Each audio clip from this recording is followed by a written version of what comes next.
بتائیں کہ negative aspect کیا ہیں جوائنٹ فیملی سسٹم کے؟ نیگیٹو اسپیکٹس پہلے دینی حوالے سے تھوڑا سا اشارہ کر دوں. وہ زیادہ تر مسائل ان فیملیز کے لیے ہیں جن کو پردے کا ایشو ہوتا ہے. اچھا, اکٹھے رہنا ہے.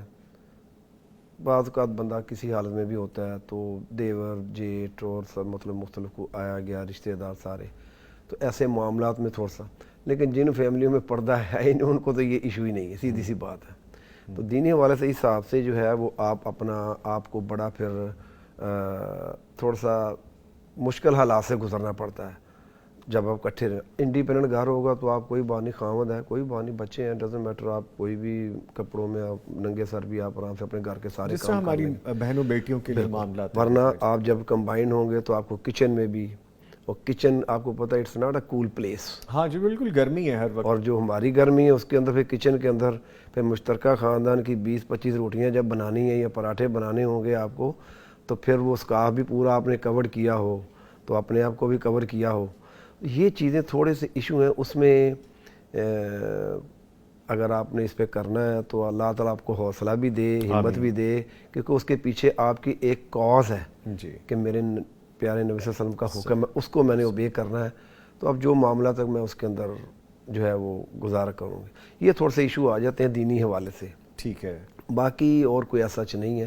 دنیاوی حوالے لڑائیاں بہت چلتی ہیں. میں نا تھوڑا سا بات ایڈ کرنا چاہوں گا کہ یہ جو ہمارے ہاں یہ کنسیپٹ بن گیا ہے نا کہ شاید اسلام نے جوائنٹ فیملی سسٹم کا حکم دیا ہے یا وہ سیپریٹ سسٹم کا حکم دیا. اسلام نے ایسا کوئی حکم نہیں دیا. یہ بیسیکلی تمدن کے یا آپ کی معاشرت کے حوالے سے آپ نے اس کے مطابق فیصلہ کرنا ہوتا ہے.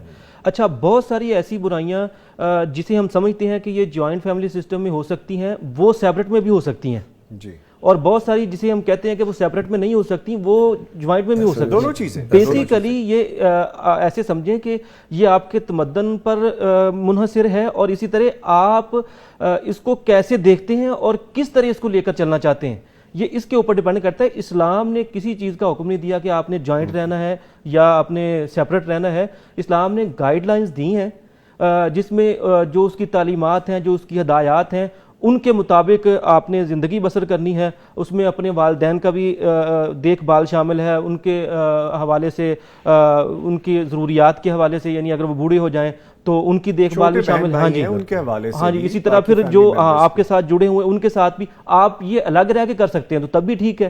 آپ ایک گھر میں رہ کے کر سکتے ہیں تو تب بھی یعنی کہ ٹھیک ہے. لیکن سب اکثر یہ ہوتا ہے کہ اکٹھے آج کل کے دور میں یہ معاملات بگڑتے ہی نظر آتے ہیں.